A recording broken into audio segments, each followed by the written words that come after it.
Olá, pessoal. Então, nós estamos começando aqui o quarto vídeo do nosso curso sobre o dano da morte e os animais não humanos.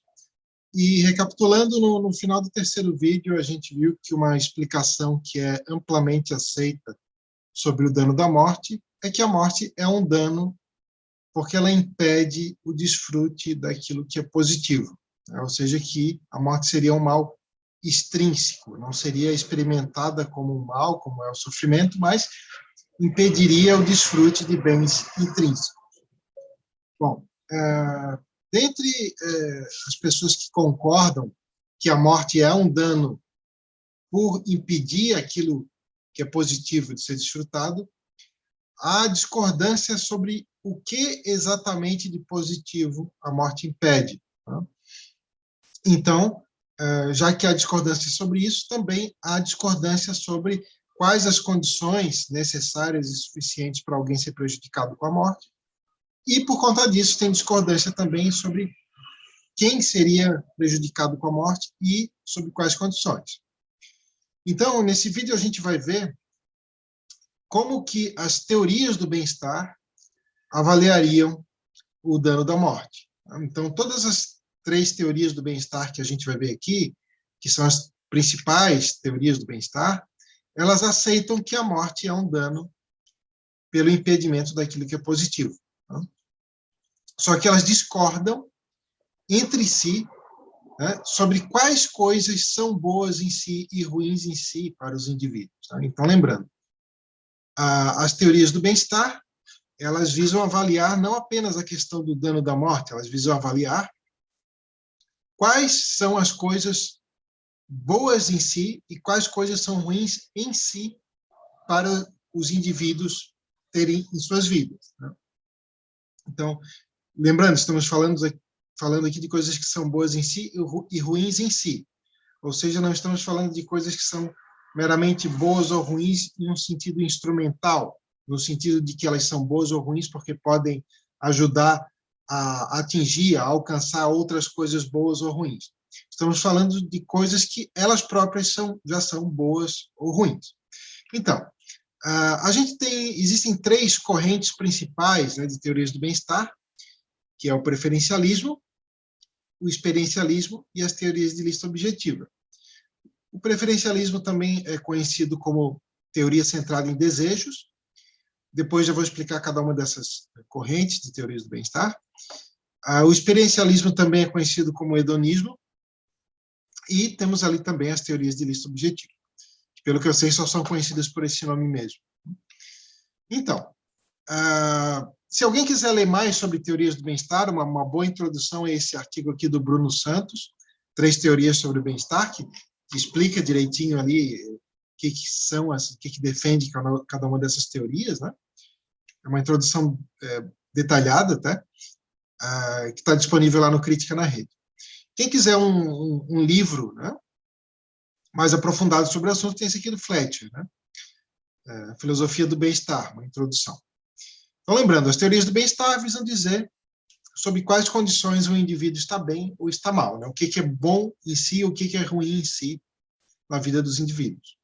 Então, vamos começar pelo preferencialismo. Então, a gente vai dar uma olhada no que defende o preferencialismo e depois vamos ver como é que o preferencialismo abordaria o dano da morte. Na verdade, a gente vai ver 3 variantes do preferencialismo. Né? Então, como vimos, né, o preferencialismo também é conhecido como teoria centrada em desejos. Né? Então, quando se fala aqui de preferências, né, se está utilizando essa palavra como um sinônimo de estados mentais na forma de desejos. Né? Então, preferir algo é desejar esse algo. Então, segundo o preferencialismo, aquilo que tem valor em si é a satisfação de preferências, a satisfação de desejos. E aquilo que possui desvalor em si, aquilo que é ruim em si, é a frustração de preferências. É você ter uma preferência e ela não poder ser realizada.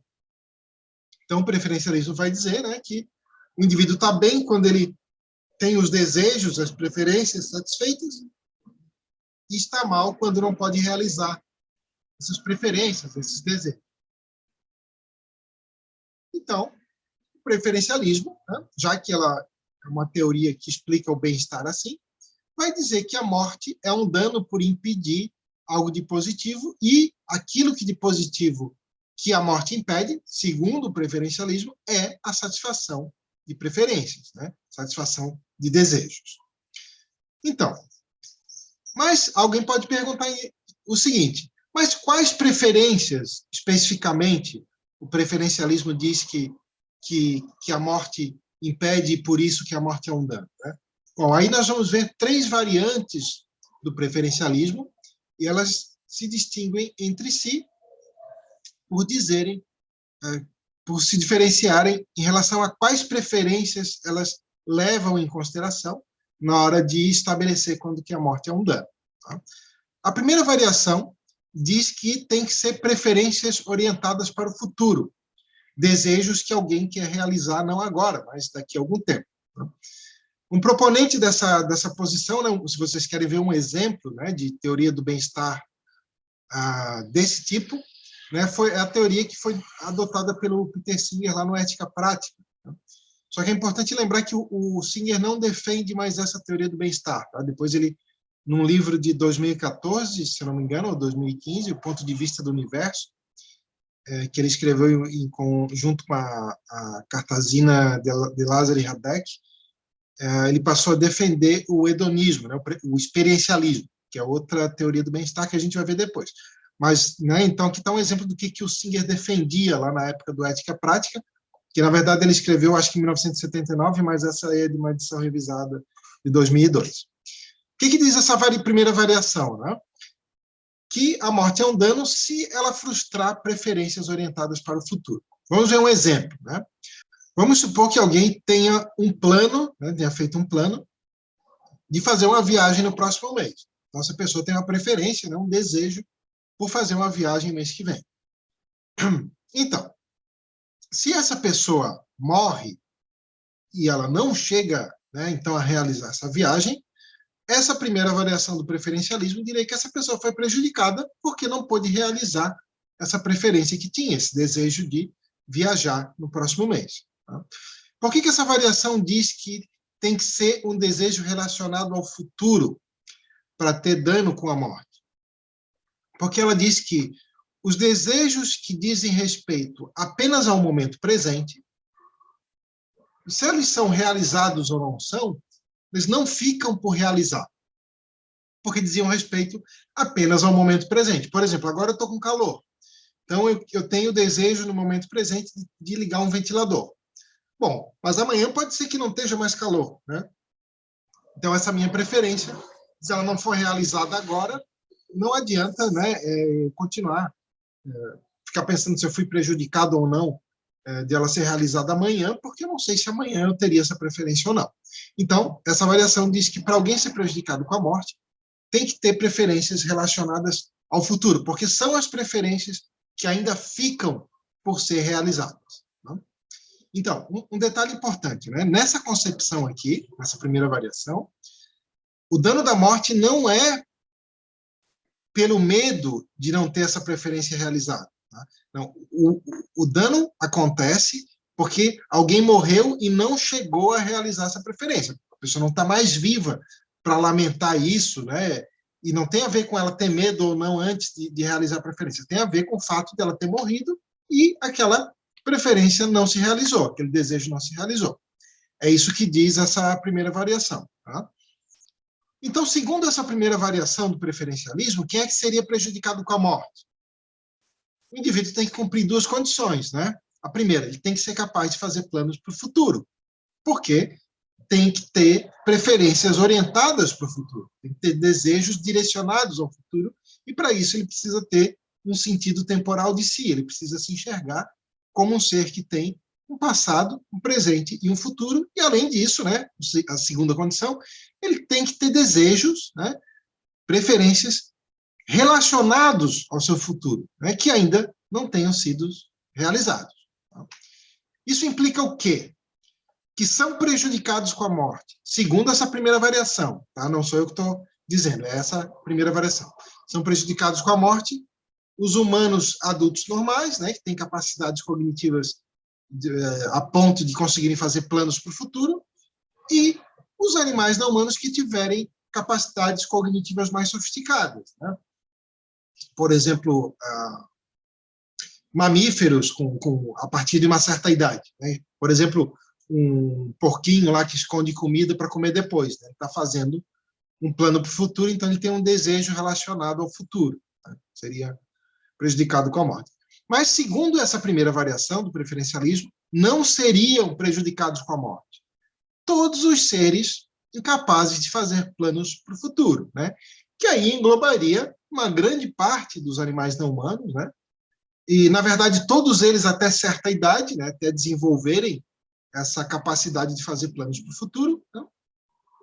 O que incluiria as crianças humanas, né? Até certa idade, né?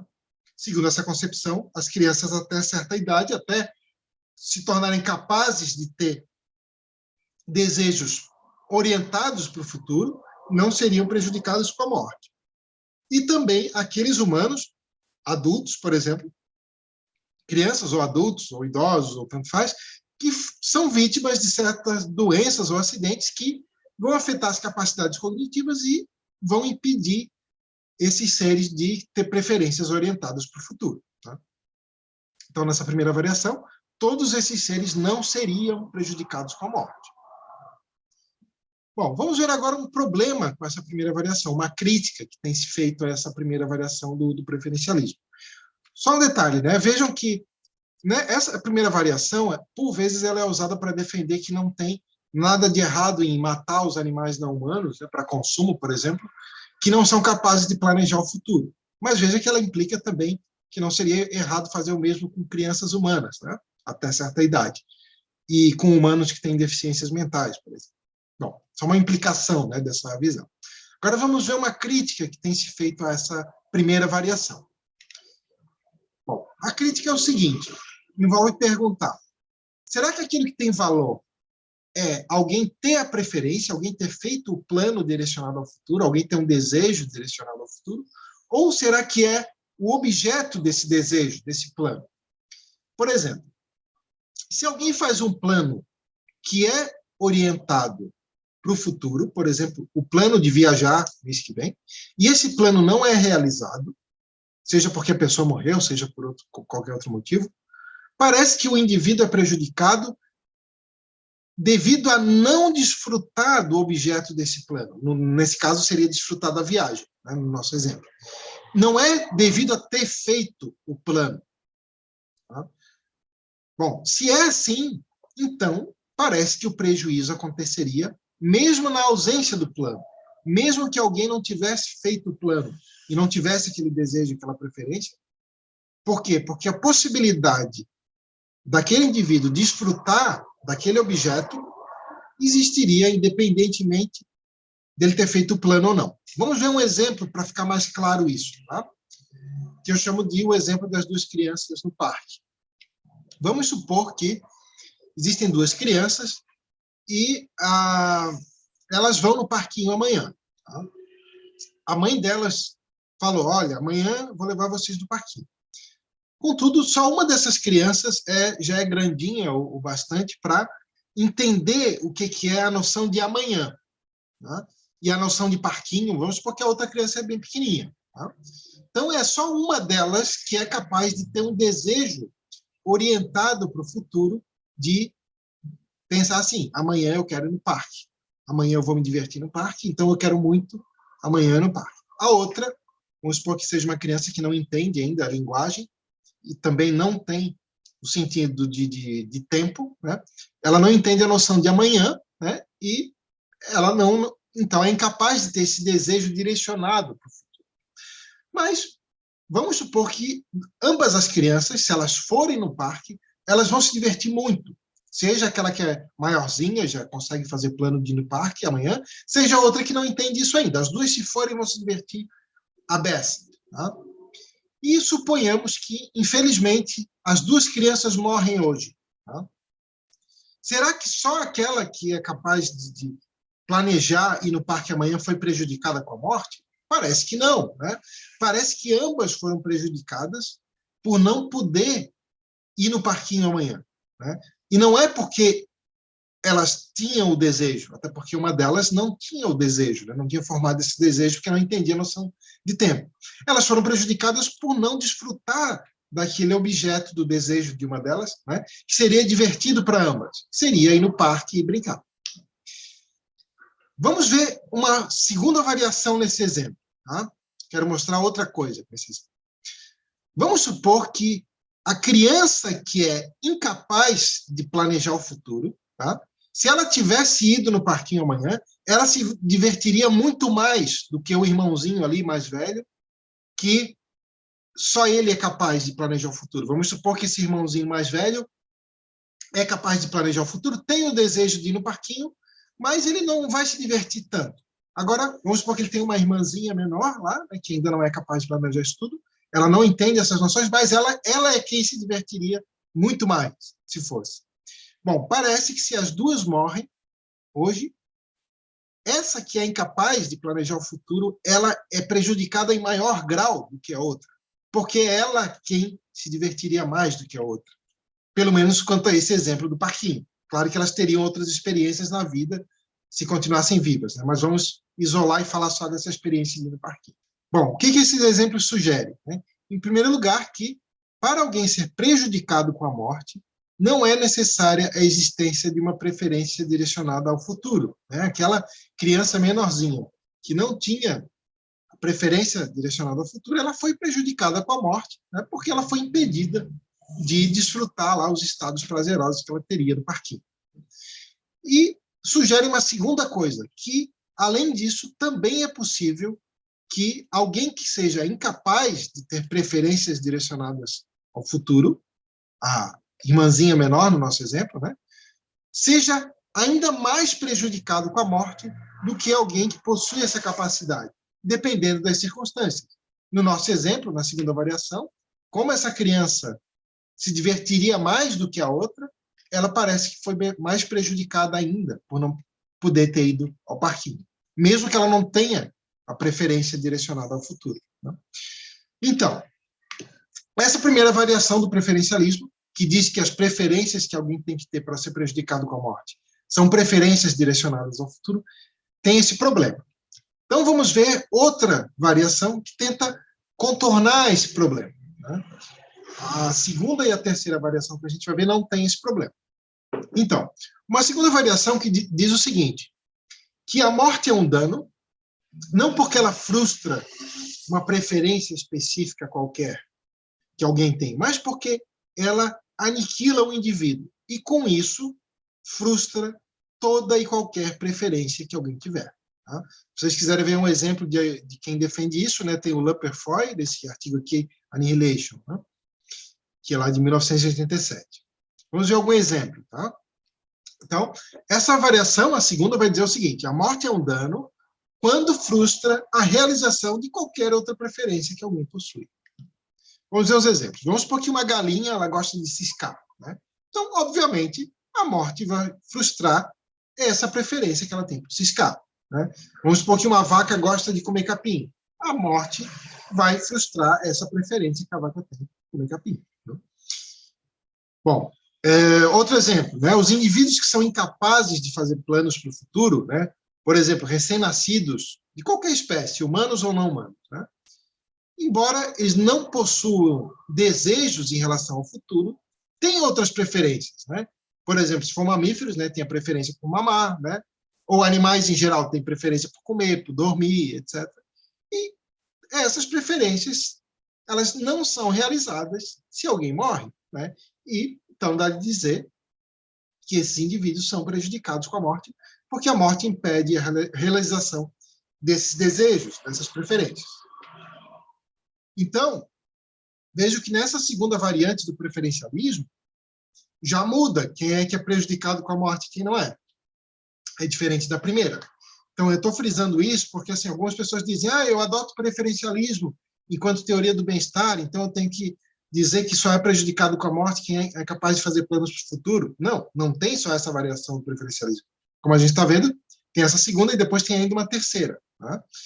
Nessa segunda variante, quem é que é prejudicado com a morte? Qualquer indivíduo capaz de ter preferências, né? Qualquer ser capaz de ter desejos. Ou seja, isso, né, coincide com todo e qualquer ser senciente, ou seja, todo ser que tem uma consciência, né, que tem estados mentais, porque, como as experiências têm valência, né, elas são positivas ou negativas, automaticamente isso gera desejos, né, desejo de evitar o negativo e o desejo de buscar o que é positivo. Isso é o quê? Independentemente da espécie do indivíduo e do grau de capacidades cognitivas, né, da inteligência, etc. Né? Ou seja, todo e qualquer ser senciente, de acordo com essa segunda variação do preferencialismo, seria capaz de ser prejudicado com a morte. Vamos ver agora uma objeção a essa segunda variação. Um proponente lá da primeira variação, né, que diz que tem que ter desejos direcionados ao futuro para alguém ser prejudicado com a morte, poderia fazer uma objeção a essa segunda variação dizendo o seguinte: as preferências orientadas para o futuro, mesmo quando alguém está inconsciente, por exemplo, alguém vai dormir e tem lá um sono sem sonhos, né? Elas ficam por realizar. Por exemplo, novamente, a pessoa tem uma preferência por viajar mês que vem. Quando ela vai dormir, essa preferência não desaparece, né? Continua ali o desejo, né? Essa preferência não foi realizada ainda. Né? E ela, quando a pessoa acordar, ela vai continuar tendo essa preferência por realizar. Então, elas ficam por realizar. E o proponente lá da primeira variação poderia dizer o seguinte: já as preferências que não são orientadas para o futuro, né, a preferência do bebezinho por mamar, a preferência da vaca por comer capim, da galinha por ciscar e comer milho, etc., elas não ficam por ser realizadas, porque elas não são direcionadas ao futuro, né, e elas, segundo essa variação, né, segundo essa objeção, desaparecem quando alguém não está pensando nelas. Tá? Então, essa é a objeção.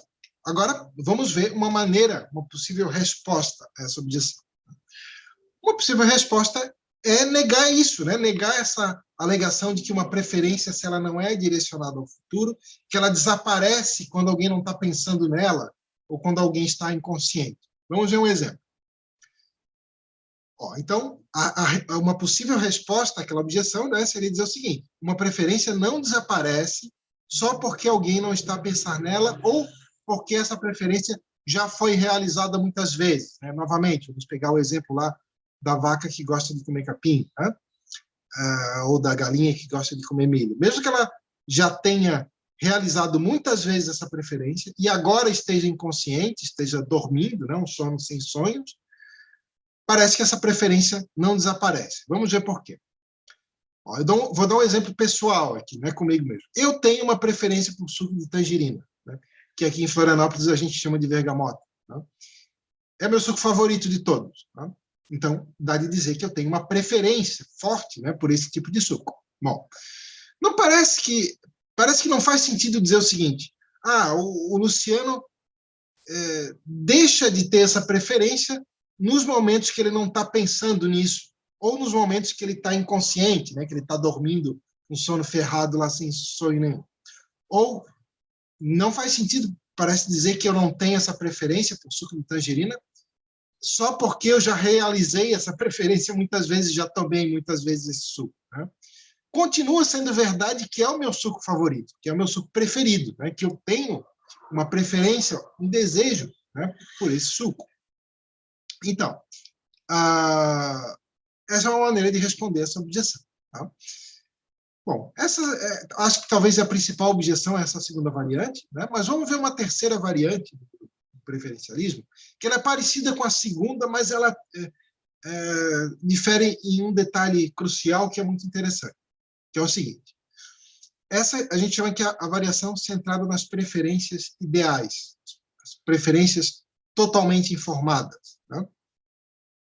Vocês querem ver algo sobre isso, né? Um proponente dessa concepção, nesse artigo aqui do Sobel, né? Full Information Accounts of Well-being, né? Que seria as abordagens de informações completas, né? Sobre o bem-estar, e foi publicado lá em 1994. Bom, o que diz essa variação? Diz que as preferências que a gente tem que levar em conta ao considerar o bem-estar dos indivíduos, né? E ao analisar o dano da morte, mas não só em relação ao dano da morte. As preferências que a gente tem que levar em conta, em geral, ao analisar o bem-estar dos indivíduos. Não são as preferências que, de fato, nós temos, mas as preferências que nós teríamos se nós tivéssemos as informações relevantes, né? E, é claro, e assumindo outras coisas, que se nós fôssemos, né, agentes plenamente racionais, né? Porque também não adianta ter as informações relevantes e a pessoa ser irracional, né? Seria assim, as preferências que nós teríamos se nós fôssemos agentes racionais que tivessem de mão as informações relevantes. Bom, vamos ver um exemplo, né? Vamos imaginar aqui uma criança que ela possui uma vida minimamente satisfatória, né? A vida dela é legal, ok, né?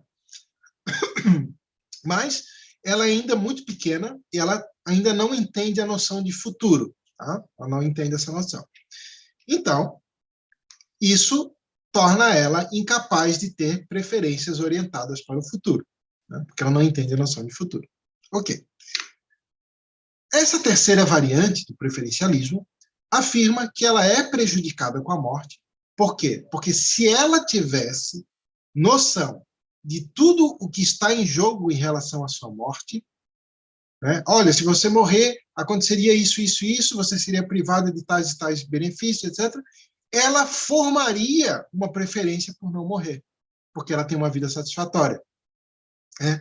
Então, o que essa variante pede para a gente imaginar não é as preferências que aquele indivíduo tem, mas as preferências que aquele indivíduo teria se tivesse as informações relevantes.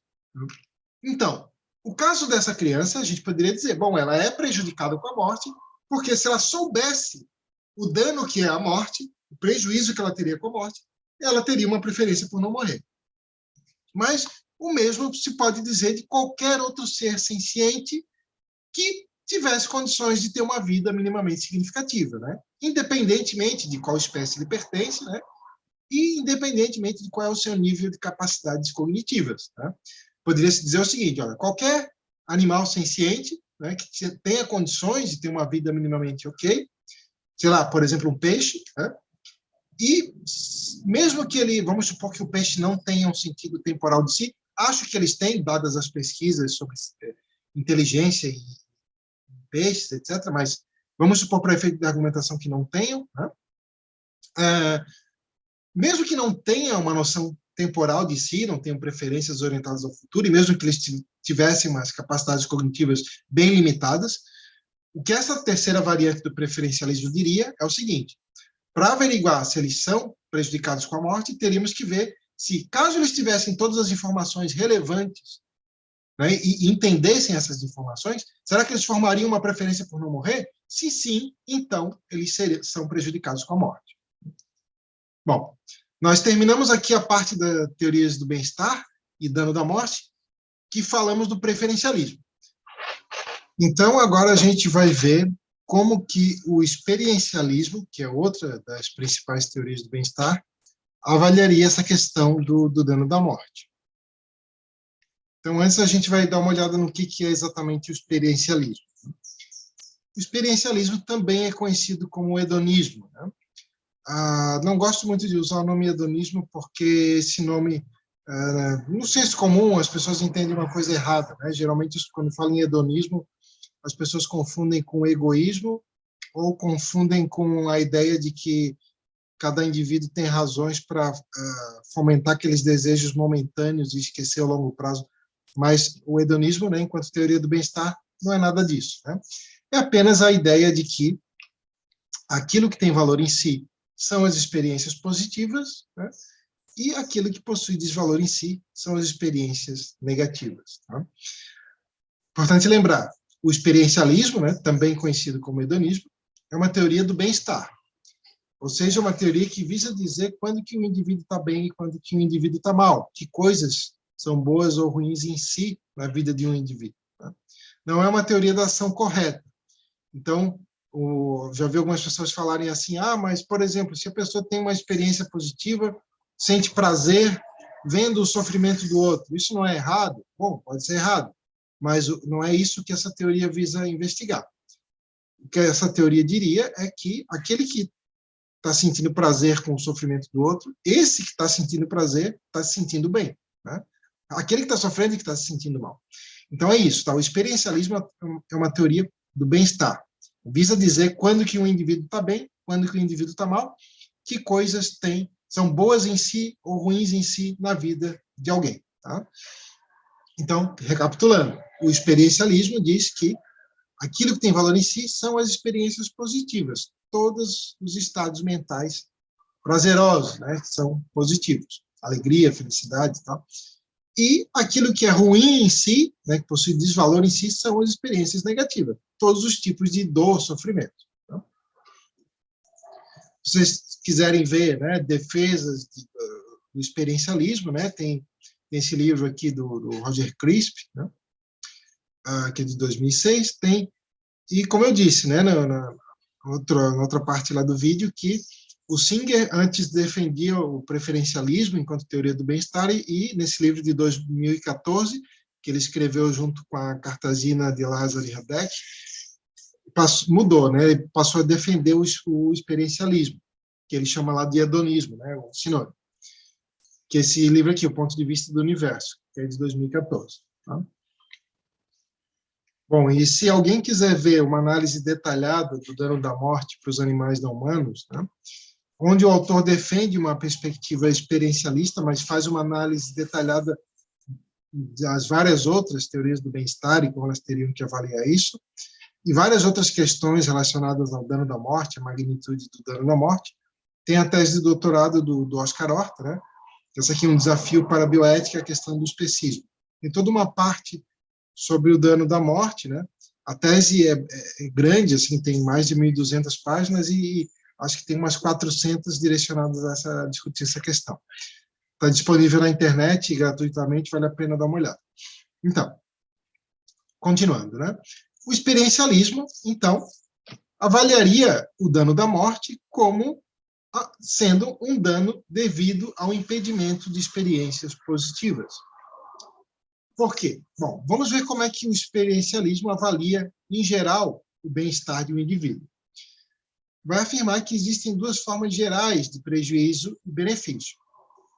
As duas formas gerais de benefício, seria pela presença de uma experiência positiva, né, quando alguém sente alegria, prazer, felicidade e tal, ou com a ausência de uma experiência negativa. Por exemplo, alguém está com a dor de cabeça e toma um comprimido lá e a dor desaparece. Então, essa pessoa foi beneficiada não porque teve uma experiência positiva, mas porque fez desaparecer a experiência negativa. Então, é um dano pela um benefício, né? Pela presença de experiência positiva e o outro pela ausência de experiência negativa. E, analogamente, você teria duas formas gerais de dano, de prejuízo. Né? Um é com a presença de experiências negativas, né? Todas as formas de dor, todas as formas de sofrimento, todos os estados mentais negativos. Né? Mas outro seria com a ausência de experiência positiva. Né? Então, o experiencialismo vai dizer que a morte é um dano daquele segundo tipo, como a ausência de experiências positivas. Né? Então, segundo o experiencialismo, a morte é um dano devido às experiências positivas que ela impede que alguém experimente. Então, implicações disso, né? Então, é importante frisar primeiro de tudo, né? Segundo o experiencialismo, para alguém ser prejudicado com a morte, não é necessário ser capaz de planejar o futuro, como era na primeira variante lá do preferencialismo, né? Não é necessário ter medo de morrer, né? Como a gente viu em outro vídeo, tem algumas concepções que acreditam que isso é necessário, e também não é necessário entender o que é a morte. Né? É necessário apenas que a morte impeça a vida minimamente significativa que esse alguém teria pela frente.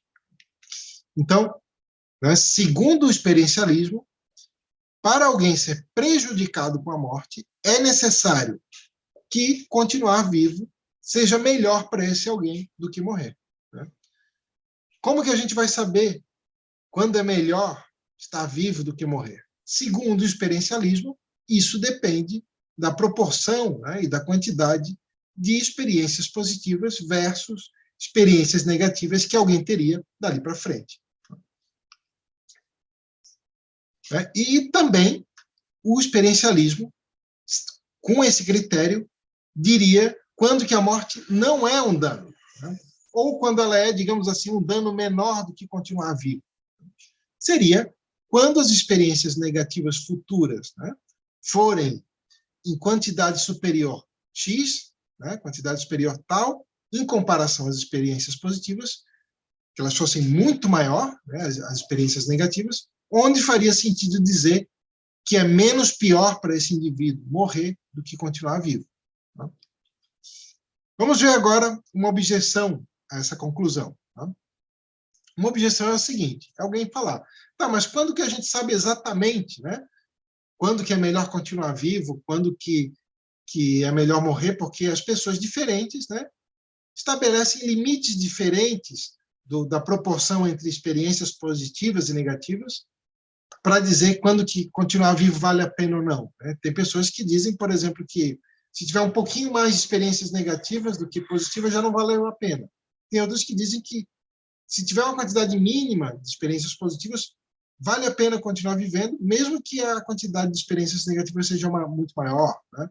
Bom, ou seja, essa objeção vai dizer que as pessoas diferentes traçam linhas diferentes para dizer onde que é o ponto exato a partir do qual é melhor ou é pior estar vivo em comparação a morrer.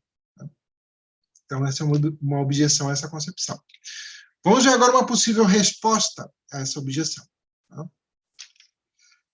Uma possível resposta é dizer o seguinte, é verdade que cada pessoa, né, estabelece linhas em pontos diferentes, né, para fazer o corte, mas mesmo que isso ocorra, todas essas pessoas parece que estão explicando o dano da morte como dependente do teor de experiências positivas em relação às experiências negativas. O que diferencia é o peso que cada pessoa dá a evitar negativo, o que é negativo versus buscar o que é positivo. Mas a explicação para o dano da morte é a mesma. Né? A discordância seria apenas, então, em relação ao quão maior precisa ser a quantidade de experiências positivas para que seja melhor a continuar a viver. Mas o experiencialismo não discorda de que possam existir pontos de corte diferentes de acordo com a concepção de peso, do valor que cada pessoa atribui ao que é positivo ou ao que é negativo. O experiencialismo diz apenas que a morte é um dano por impedir experiências positivas. Tá? E, além disso, tem posições em ambos os espectros, né, tanto do que é muito negativo quanto do que é muito positivo, que quase todo mundo concorda. Né? Por exemplo, quase todo mundo concorda que uma vida onde a pessoa tem experiências positivas quase o tempo todo, realiza as preferências dela, faz um monte de coisa que ela gosta, tem um monte de projetos que gosta de trabalhar, tem tempo para se divertir, que essa vida é melhor do que estar morto. Né? Quase todo mundo concorda com isso. E, do outro lado, tem casos extremos que, vamos ver lá no final da apresentação, normalmente é a situação da qual padecem os animais não humanos, né? Você viver para ter uma vida onde é quase o tempo inteiro sofrimento extremo, que é uma vida onde seria melhor não ter nascido para viver essa vida, né? Ou, se é possível mudar essa vida, é outra história. Né? Aí sim, pode ser que seja melhor continuar a viver para que essa vida seja mudada e se torne positiva. Né? Mas, se isso não for possível, parece que é melhor morrer do que continuar a ter essa vida. Né? Então, ainda que as pessoas tracem limites, linhas de corte diferentes para dizer onde que, a partir de quando que vale a pena, é melhor continuar vivo do que morrer, tem pontos extremos, né, no espectro, tanto do lado positivo quanto negativo, que parece que há um certo consenso, né, quanto a quando que vale a pena continuar vivendo ou não. Bom, só para a gente ilustrar com mais clareza a concepção do experiencialismo em relação ao dano da morte, vamos ver um exemplo aqui que eu chamo do exemplo do sorteio. Tá? Vamos supor que a gente esteja numa situação prévia onde nós não somos ainda capazes de fazer planos para o futuro, né? E também não sabemos o que nos espera em cada uma das vidas que a gente pode ser sorteado para estar. Tá? Vamos supor que a gente seja aí recém-nascidos, né? Ou fetos já sencientes, né? Uma situação assim, onde a gente não é capaz ainda de fazer planos para o futuro, né? Nem temos condições de saber o que vai acontecer no decorrer da nossa vida. Vamos supor que a gente possa ser sorteado para estar em uma dessas duas vidas aqui, A ou B. Na vida A, a gente vai ter uma vida longa e feliz, né? E depois a gente vai morrer de maneira indolor. Na vida B, a gente vai ter uma vida muito mais curta do que na vida A. Ela não vai ser tão feliz quanto seria na vida A, só que também a gente vai morrer de maneira indolor. Né? Bom, parece que se a gente é sorteado aqui para viver a vida B, a gente teve um infortúnio. Né? A gente vai dizer, pô, que azar, fui sorteado para viver a vida B, poderia ter sido sorteado para viver a vida A. Né? Bom, a gente só pode dizer que isso é um infortúnio, né? Porque a vida A é mais longa, né, e mais feliz. Né? Esse infortúnio ele não depende de a gente saber ou não o que nos espera em cada uma das opções. Né? O infortúnio acontece simplesmente porque essa segunda vida é pior do que a primeira. Né? Então, isso parece mostrar que o dano da morte, né, de se morrer mais cedo, por exemplo, ter uma vida mais curta, não depende de alguém entender o que é a morte, de alguém ser capaz de fazer planos para o futuro, de alguém ter noção temporal de si. Depende apenas de saber se continuar vivo seria melhor ou pior para aquele indivíduo que morreu. Tanto é que, se a gente pudesse escolher qual das duas vidas a gente gostaria de ter, certamente que a gente escolheria a primeira, né? A vida longa, mais longa e mais feliz do que a outra vida. Só que o que acontece? Só é possível a gente escolher essa primeira, que é mais longa e mais feliz, se a gente reconhecer que o quão boa ou ruim é uma vida é um fator relevante para se estabelecer o quão preferível é viver essa vida em comparação à outra. Isso mostra o seguinte, que essa concepção experiencialista do bem-estar em relação ao dano da morte, ela chega em conclusões bastante similares a que chega aquela terceira variação do preferencialismo, que era centrado nas preferências ideais. Né? A gente pode dizer que o experiencialismo, fazendo um caminho diferente, chega na mesma conclusão que chega a visão centrada nas preferências que teríamos se tivéssemos todas as informações relevantes. Por quê? Bom, porque poderia ser dito que a informação relevante, que é crucial, é saber se a vida que aguardaria alguém dali para diante seria melhor ou pior do que morrer. Informação que seria crucial para saber se a gente teria ou não uma preferência por continuar vivo. Então, segundo o experiencialismo, todo e qualquer ser senciente que tivesse uma vida minimamente significativa, dali para frente, seria prejudicado se morresse. Bom, agora a gente vai passar a ver outro tipo de teoria do bem-estar e o que diria em relação ao dano da morte, que são as teorias de lista objetiva. Antes de tudo, né, vamos entender o que são as teorias de lista objetiva do bem-estar. Né? Bom, se alguém quiser dar uma olhada, né, num exemplo, né, de proponente de teoria de lista objetiva, pode ver esse livro aqui do James Griffin, né? O bem-estar, seu significado, suas medidas, né, e sua importância moral, que é de 1986. Esse é o James Griffin, né, o filósofo proponente de uma teoria de lista objetiva. Não vou confundir com o Donald Griffin, que é aquele estudioso da ciência animal. Né? São dois autores diferentes. Então, segundo as teorias de lista objetiva, aquilo que possui valor em si, né, aquelas coisas que são boas em si, é experimentar certos itens de uma lista. Né? Cada teoria de lista objetiva faz listas com itens diferentes, depois a gente já vai ver isso. Né?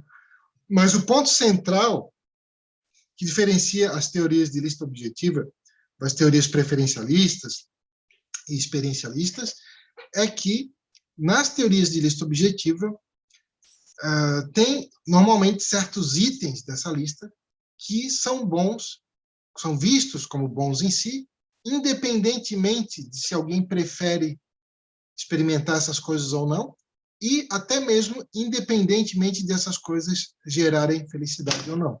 A gente já vai ver alguns exemplos depois. Tá? Vamos ver.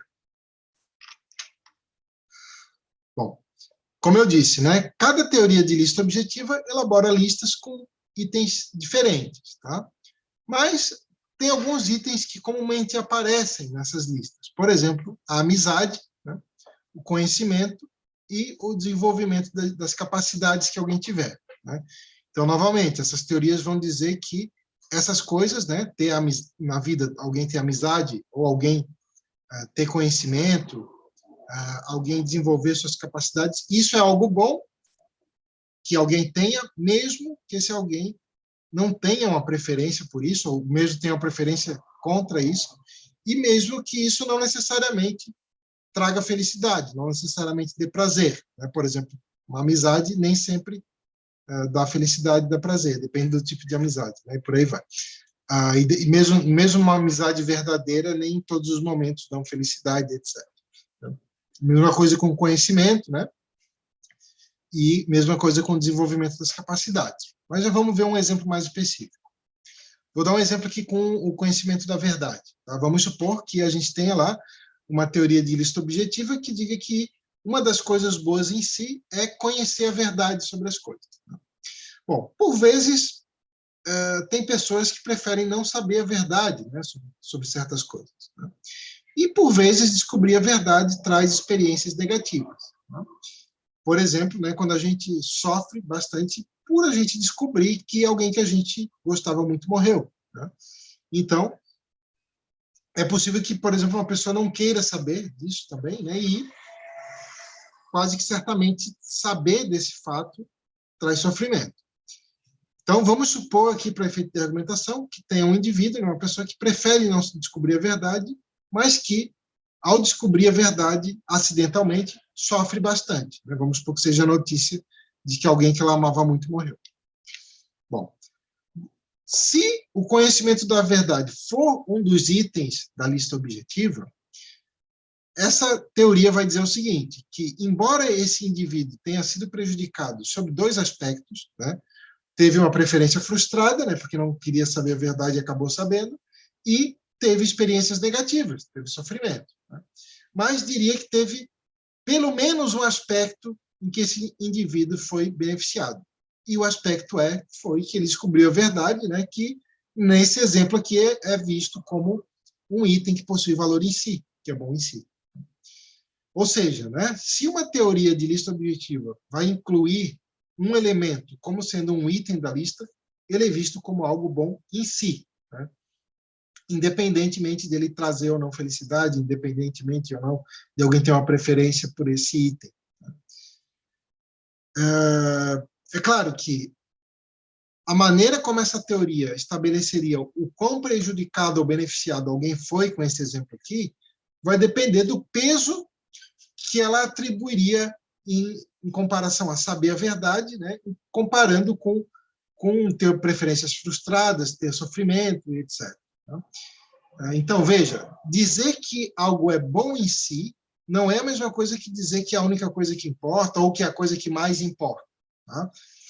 Pode ser que uma teoria dessa que incorporasse lá o conhecimento da verdade, né, evitar sofrimento e satisfazer preferências, todas essas três coisas como itens da lista, não necessariamente ela diria que descobrir a verdade é o trunfo, né, que tem prioridade sobre as outras coisas. Só diria que é uma das coisas que tem valor em si, que é bom em si. Tá? Mas isso não implica necessariamente dizer que a única coisa que é boa em si ou que é a coisa que tem mais valor do que todas as outras. Tá?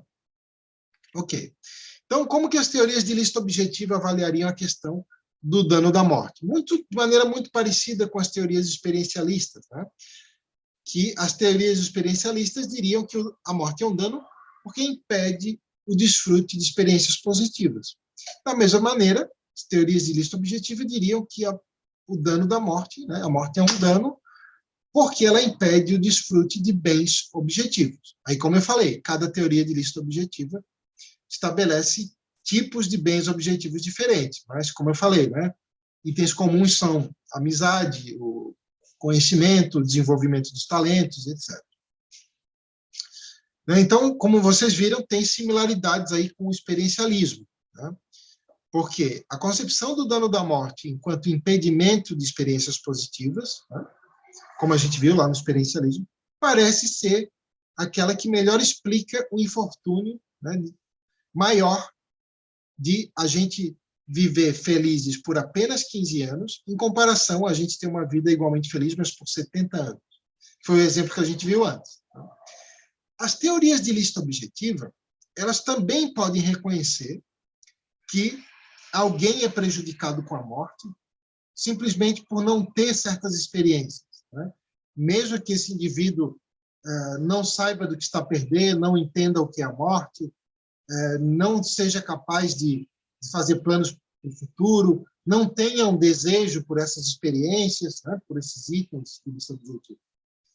A diferença das teorias de lista objetiva em relação ao experiencialismo na questão do dano da morte é que elas incluiriam nesses bens que o indivíduo seria privado com a morte não apenas as experiências positivas, mas também outras coisas, né, como amizade, conhecimento, desenvolvimento dos talentos, etc., que não necessariamente são prazerosas, né, e não necessariamente estão de acordo com as preferências do indivíduo. Mas vejam, a felicidade, né, o desfrute de experiências positivas, precisa ser um dos itens da lista. Tá? Vou explicar por quê. Então, eu vou defender isso aqui. Ó. Para uma teoria de lista objetiva ser plausível, ela precisa incluir, dentre os itens da lista, as experiências prazerosas, as experiências positivas. Assim como tem lá no experiencialismo. A diferença é que as teorias de lista objetiva ampliariam o leque de coisas que são boas em si. Tá?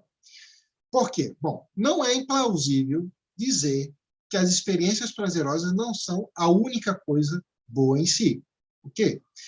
Mas, contudo, não parece que é plausível dizer que as experiências prazerosas não são boas em si. Por quê?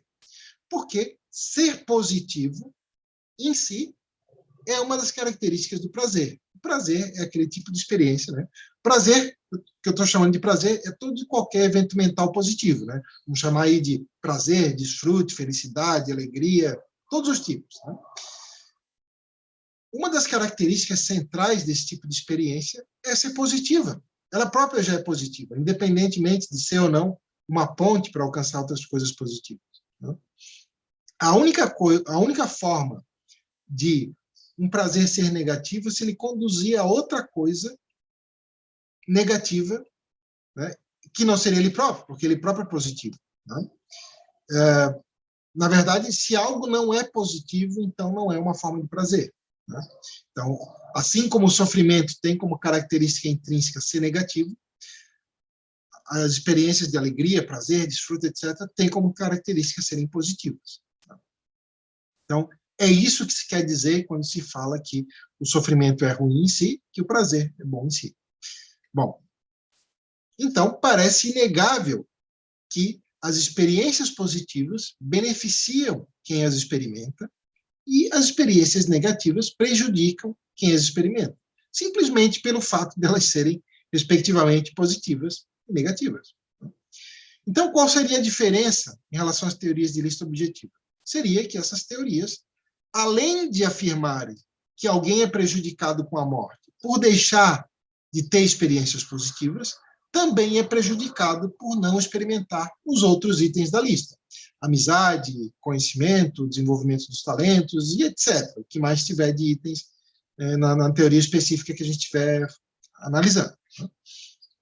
Bom, um exemplo, né? Por exemplo, tem o Dale Jameson, ele tem esse artigo aqui, ó, onde ele defende que o mero fato de alguém estar consciente, mesmo que seja uma experiência neutra, que não seja não seja de felicidade, por exemplo, é algo positivo em si. Ele defende que estados conscientes são algo bom em si, e esse seria um dos bens objetivos, né, da lista objetiva dele, que a morte impediria. É um exemplo. Então, outra citação interessante aqui é do Derek Parfit, que foi outro proponente, né, de uma teoria de lista objetiva, que ele diz o seguinte: a felicidade, o prazer, né, são pelo menos uma parte daquilo que torna nossas vidas melhores para nós. E o nosso tormento e dor, né, todas as formas de sofrimento, são pelo menos uma parte daquilo que faz nossas vidas piorarem. Nossas, que ele está falando, não é dos humanos somente, de todos aqueles capazes de experimentar prazer e sofrimento, todos os seres sencientes. Então, ó, veja o que ele diz. Ó. Essas afirmações seriam feitas por qualquer teoria de lista objetiva plausível, por conta daquilo que eu argumentei antes, né? Que as experiências positivas são boas em si e as negativas são ruins em si.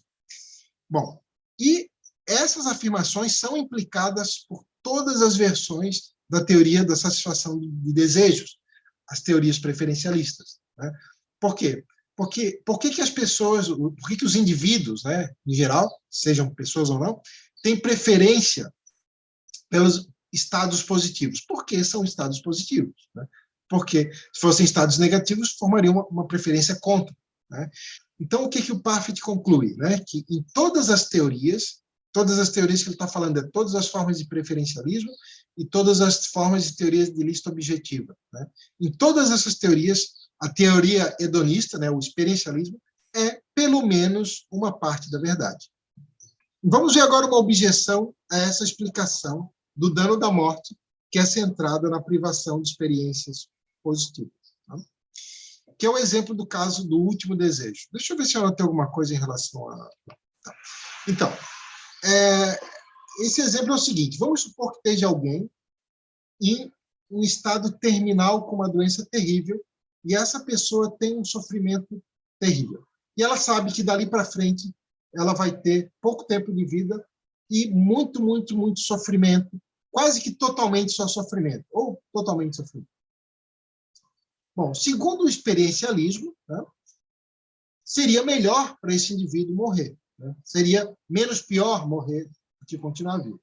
Mas vamos supor que esse indivíduo ainda tenha um último desejo muito forte para realizar. Vamos supor que essa pessoa queira visitar alguém que ama muito. Né? Bom, parece que esse indivíduo é prejudicado em pelo menos um aspecto se morrer agora, que é não realizar essa preferência. Mesmo que, de um ponto de vista experiencialista, né, seria menos pior morrer. Bom, uma maneira de tentar contornar essa objeção é dar uma explicação do dano da morte que ela é plural, né? Que ela combina a explicação experiencialista com a explicação centrada nas preferências, nos desejos. Claro que depois poderíamos fazer uma explicação combinada também com teorias de lista objetiva, né?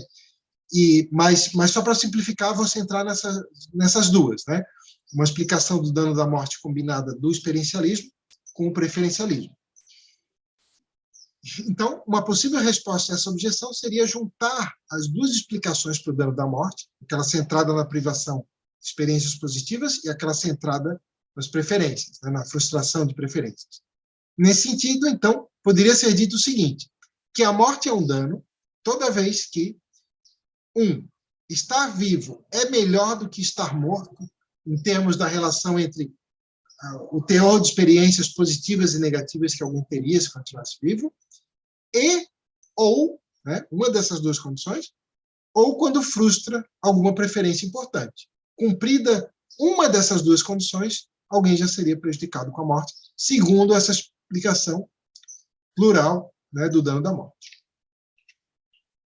Bom, então a gente viu aqui a explicação do dano da morte nas principais teorias do bem-estar, né, e uma coisa que é importante a gente entender bem, né, e frisar, é que, vejam, em nenhuma dessas teorias, o dano da morte está na perda da vida meramente biológica. Então, eu vou explicar isso agora, tá? O dano da morte não está na perda da vida meramente biológica. Tem a ver com senciência. Tá? O dano da morte tem a ver com a senciência, não tem a ver com a perda da vida meramente biológica. Bom, todo mundo que já defendeu os animais alguma vez conhece essa objeção aqui, a objeção das plantas, né? Não é incomum que seja afirmado que, se os animais são prejudicados com a morte, então também o são as plantas e outros seres vivos não sencientes, como fungo, né, por exemplo, devido a tanto animais e plantas, né, perderem igualmente a vida biológica. Bom, contudo, como a gente viu, nenhuma das explicações sobre o dano da morte, naquelas teorias do bem-estar que a gente viu, em nenhuma delas o dano da morte acontece devido à perda da vida biológica. Como a gente viu, todas as explicações são centradas ou na frustração de preferências ou no impedimento de certas experiências, experiências positivas ou experiências de uma lista de itens objetivos. Bom, por quê, né? Por que que é assim? Porque aquilo que torna uma vida valiosa para o ser que a vive é o fato de haver, nessa vida, a possibilidade de se ter experiências valiosas ou de ter satisfação de preferências. Por quê? Porque uma vida que é meramente biológica é uma vida que não há alguém que vive essa vida, não tem alguém ali dentro vivendo essa vida, não tem uma consciência, não tem um indivíduo, não tem uma perspectiva de primeira pessoa, tem ali um corpo vivo, mas vazio. Tá? Então, não há alguém naquele corpo, que é o caso das plantas, dos fungos e de qualquer ser vivo não senciente. Para ficar mais claro a importância da senciência para o dano da morte, vou dar um exemplo, tá? Que é o exemplo da seguradora. Olha só, esse exemplo é interessante. Vamos supor que uma seguradora nos oferecesse um contrato, tá? Prometendo que se a gente pagasse uma quantia mensal, a gente vai ter uma vida após a morte. Bom, se uma seguradora aparecesse com uma proposta dessa, todo mundo duvidaria, né, de que os caras certamente estão mentindo. Mas vamos supor que, nesse exemplo fictício, a gente fez uma investigação, né, e realmente a gente conseguiu comprovar que a seguradora é capaz de dar essa vida após a morte e que, com certeza, ela cumpre o que ela promete. Tá? Vamos supor que seja uma seguradora 100% honesta. Tá? Inclusive, essa seguradora já nos mostrou aí um documento provando que ela já fez isso em vários outros casos de outros clientes. Né? E olha só que legal, essa seguradora vai garantir que essa vida que a gente vai ter após a morte, ela vai ser uma vida com valor, ela vai ser valiosa. Contudo, né, vamos imaginar que depois a gente pagou a vida inteira essa seguradora, né, gastamos lá um dinheirão, e no final da vida, um pouquinho antes da gente morrer, a gente descobriu, um repórter lá fez uma investigação e descobriu que essa vida após a morte que a gente vai ter é uma vida meramente biológica, sem experiência alguma. A gente vai renascer na forma de uma linda, né, bananeira. Tá? A gente vai virar uma planta. E aí, né, os clientes lá revoltados vão entrar com um processo contra essa seguradora. Vamos ver qual é a resposta que os advogados da seguradora apresentariam em defesa dela. Eles vão dizer o seguinte: olha, nós prometemos uma vida após a morte. E é o que nós damos. A gente não prometeu senciência após a morte, a gente prometeu vida biológica. Aí eles vão dizer, além disso, a vida meramente biológica tem valor. Então, eles falam, a gente prometeu uma vida após a morte, nós prometemos uma vida com valor. A vida meramente biológica tem valor, segundo essa seguradora, né? Então, não tem do que vocês reclamarem. Bom, o que aconteceria, né? Nós pensaríamos com certeza que nós teríamos sido enganados, né? Só que o que acontece? Para a gente reconhecer que a gente foi logrado, né, que a gente foi enganado nesse caso, é preciso reconhecer que a vida meramente biológica não possui valor em si. Né? Porque se a gente afirmar que ela possui valor em si, a gente teria que dizer que a seguradora não fez nada, não causou nenhum prejuízo, nos deu uma vida com valor.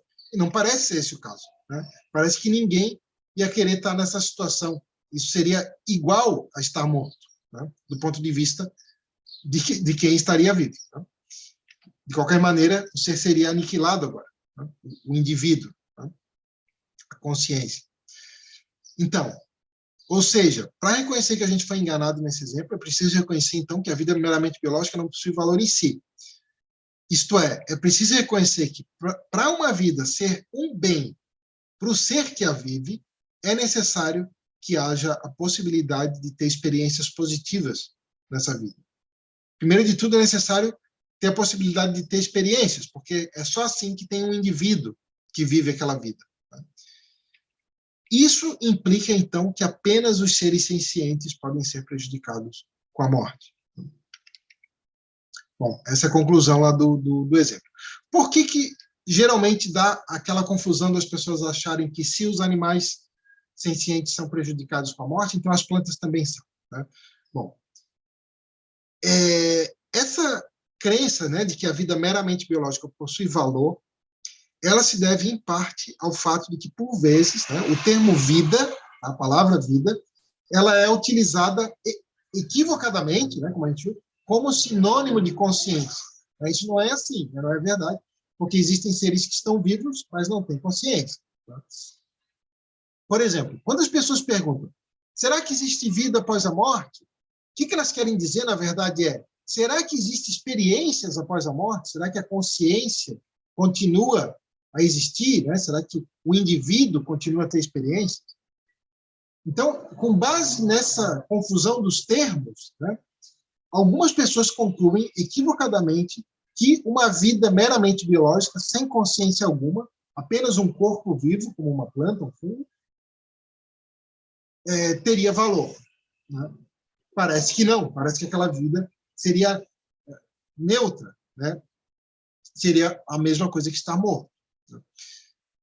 Ou concluem equivocadamente que todo ser vivo é senciente. Né? Algumas pessoas, devido a usar a palavra vida como sinônimo de senciência, sem querer, né, equivocadamente, acabam assumindo que plantas são sencientes, o que é falso também. Né? Depois tem outros vídeos aqui explicando que para ter senciência, né, é preciso que o organismo tenha um órgão que desempenhe a função de processar as informações de certa maneira, etc.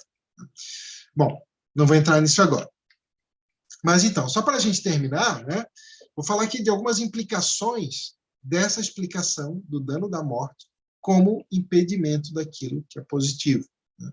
Seja lá se for o impedimento de preferências, seja lá se for o impedimento de realização de preferências, né? Seja lá se for o impedimento do desfrute de experiências positivas, seja lá se for o impedimento do desfrute de bens objetivos. Tá? A primeira implicação é que todo ser senciente, independentemente de a qual espécie ele pertença e independentemente de qual é o grau de suas capacidades cognitivas, que tem a possibilidade de desfrutar de bens intrínsecos, por exemplo, estados prazerosos, né, a ponto de ser melhor para ele estar vivo do que morrer, então esse indivíduo é prejudicado com a morte. Segunda implicação, se isso tudo estiver correto, né, então todo ser senciente que é trazido para uma vida onde predomina largamente os males intrínsecos, né, por exemplo, o sofrimento, né, que é o mal intrínseco que é reconhecido como mal por todas as teorias do bem-estar, né, a ponto de que teria sido melhor para ele não ter nascido, né, e não há como mudar esse cenário, então esse indivíduo é prejudicado por nascer.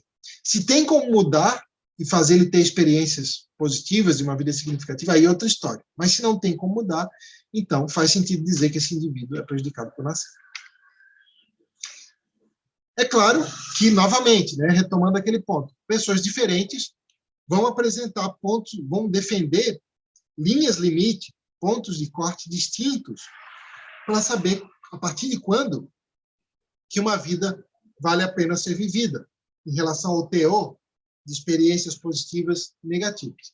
Mas existem pontos extremos, né, em ambos os lados do espectro. O que eu queria mostrar é que a situação dos animais não humanos, seja os animais que são explorados pelos humanos, a vasta maioria deles, seja os animais que vivem na natureza, estão no extremo negativo do espectro. Claro, atualmente, né, muita gente já sabe que os animais que são explorados pelos humanos têm uma vida repleta de sofrimento, mas pouca gente sabe que as vidas dos animais na natureza também são assim. A vasta maioria dos animais na natureza nasce apenas para sofrer e nada mais. Né? Geralmente, por exemplo, nasce para morrer de inanição e nada mais. Tem outros vídeos aqui no canal da Ética Animal explicando essa situação, não vou entrar nisso agora. Né? Mas a vasta maioria dos animais nasce apenas para sofrer e nada mais. Então, essas são situações onde, na maioria das vezes, seria possível fazer algo para que eles tivessem vidas com menos sofrimento e com mais experiências positivas. É diferente daqueles casos, por exemplo, onde alguém tem uma doença que ninguém sabe como curar, ninguém sabe como aliviar, e não tem o que fazer. Né? Então, que o menos pior para aquele indivíduo é morrer. No caso dos animais não humanos, não. Teria muito que poderia ser feito para tirar aqueles animais daquela situação, e os humanos não tem vontade de ajudá-los. Aí é outra história, né? Então, seria possível ajudar esses animais. Então, isso implica o quê, em termos éticos? Né? Que a gente tem razões fortes para prevenir que os animais nasçam nessas condições, né? Porque muito provavelmente os humanos não vão, os humanos que detêm o poder sobre esses animais, não vão querer mudar a situação deles depois que eles nasçam, por exemplo, um animal que nasce numa granja industrial, né? Então, a gente tem fortes razões para prevenir que esses animais nasçam nessas condições, e no caso dos animais na natureza, para muitos deles é possível dar uma vida positiva, mas a quantidade de animais que nasce devido ao potencial reprodutivo das espécies de ter milhões de filhotes por gestação, por exemplo, colocar milhões de ovos, seria impossível que todos esses animais tivessem vidas positivas, né? Então, a gente tem fortes razões para prevenir que os animais nasçam nessas condições, ou seja, que a taxa de nascimento seja menor. E também temos fortes razões para tentar mudar essas condições, né? Tanto, por exemplo, abolir a exploração animal, né? Fazer com que o uso de animais para consumo ou para qualquer outra finalidade venha a terminar, né? E tentar mudar a situação dos animais na natureza para que seja possível eles terem vidas minimamente significativas. Então, foi isso, né? Vejo vocês no próximo vídeo do curso. Um abraço.